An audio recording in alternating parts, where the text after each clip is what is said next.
আজ সুপ্রিম কোর্টে ওয়াকফ শুনানি রয়েছে। কেন্দ্রের আইনকে চ্যালেঞ্জ জানিয়ে দায়ের করা একগুচ্ছ মামলা আজকে শুনবে শীর্ষ আদালত। প্রধান বিচারপতি নেতৃত্বাধীন 3 বিচারপতির বেঞ্চে শুনানি রয়েছে।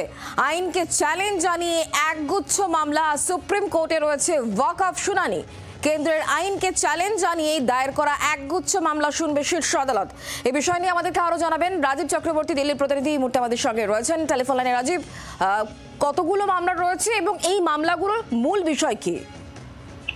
দেখো, প্রায় 10টি মামলা দেশের বিভিন্ন প্রান্ত থেকে রুজু হয়েছে এবং প্রত্যেকটি মামলাতেই সংসদে সদ্য পাশ হওয়া ওয়াকফ সংশোধনী আইনকে চ্যালেঞ্জ জানানো হয়েছে এবং সেই আইনকে অসাংবিধানিক বলা হয়েছে।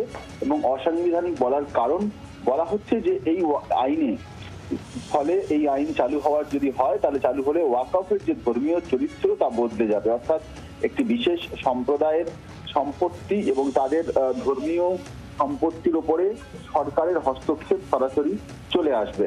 এই বিষয়ে তারা কিন্তু সুপ্রিম কোর্টের দৃষ্টি আকর্ষণ করেছেন এবং আইনটিকে খারিজ করার দাবি জানিয়েছেন।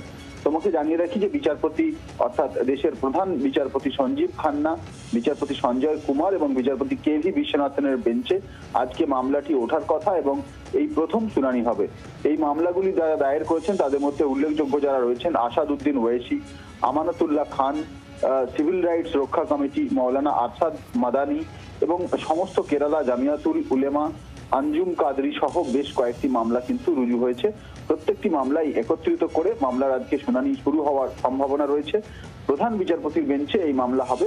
আবারও জানিয়ে রাখি যে সদ্য সংসদে পাশ হওয়া ওয়াকফ সংশোধনী আইনকে চ্যালেঞ্জ জানিয়ে এই মামলা রুজু হয়েছে। রাজীব, ধন্যবাদ। বাংলার আওয়াজ, বাঙালির আবেগ, জি 24 ঘন্টা।